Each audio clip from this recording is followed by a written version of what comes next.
P2P පුද්ගලයන් අතර ගනුදෙනුව වඩාත් කාර්යක්ෂමව සිදු කරන්න. ඒ වඩාත් විශ්වසනීයයි, වඩාත් ඉක්මන්, ඒ වගේම වඩාත් කාර්යක්ෂමව වඩාත් ඵලදායී ලෙස සිදු කිරීමේ හැකියාව තිබෙනවා. එහි ගනුදෙනුවයි දැන් ගරු ජනාධිපතිතුමා සහ මහබැංකුව අධිපතිතුමන් අතර සිදු වුණේ. අපි අත්පොලසන් හඬකින් මේ අවස්ථාව අපි වහරගමු.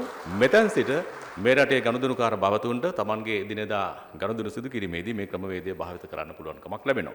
ඉන් අනතුරුව අපි සූදානම් P2M ක්‍රමවේදය අපට පුළුවන් මේ ක්‍රමවේදය ඔස්සේ ඕනෑම තැනක ඕනෑම ස්ථානයක පවතින ව්‍යාපාරයකින් භාණ්ඩයක් මිලදී ගත්තට පස්සේ මේ QR ක්‍රමවේදය ඔස්සේ අපේ ගෙවීම් කරන්න පහසුකම සැලසෙනවා. තාක්ෂණය වඩාත් දියුණු වෙනවා. මේ කතා කරන මොහොතේදී තාක්ෂණය ඉස්සරහට යනවා. ඊට අනුබද්ධව අපේ එදිනෙදා අවශ්‍යතා ඉටු කරගත යුතුයි. ඒ වෙනුවෙන් ඔන්න අලුත් ක්‍රමවේදය නැත්නම් මෙතෙක් කල අප ළඟ තිබුණු ක්‍රමවේදයට අමතරව P2P ක්‍රමවේදය අපි හඳුන්වා දුන්නා.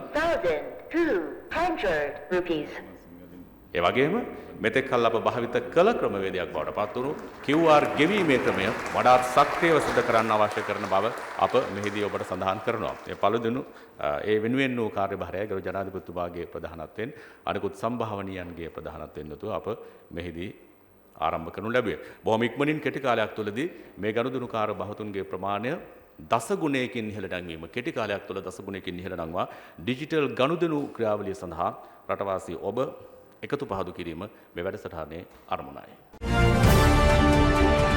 This is Sky News.